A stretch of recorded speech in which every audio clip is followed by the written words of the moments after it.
আজকে বাসার সাহেব থেকে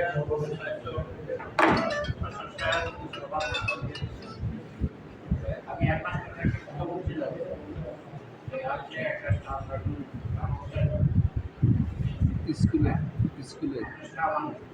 স্টাফের মধ্যে আজকে উপস্থাপন থাকবে মাসুম এই কমিটির পর আমি এটা আপনাদের কাছে আমি বিভিন্ন প্রার্থনা করছি আমরা সর্বসম্মতিক্রমে মাস্টার সাহেবকে কমিটির সভাপতি হিসেবে দেখতে চাই।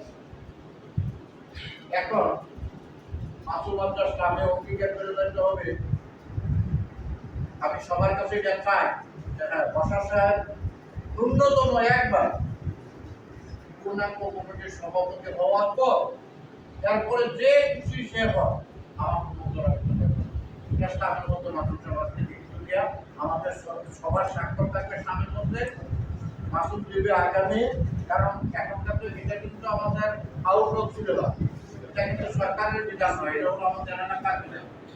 মাসুম স্বামীর মধ্যে দিবে আগামী কমিটিটা বাসা যায় এবং মাসুম বাসার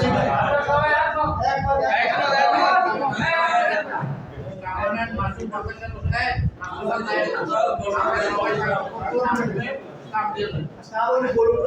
গেছে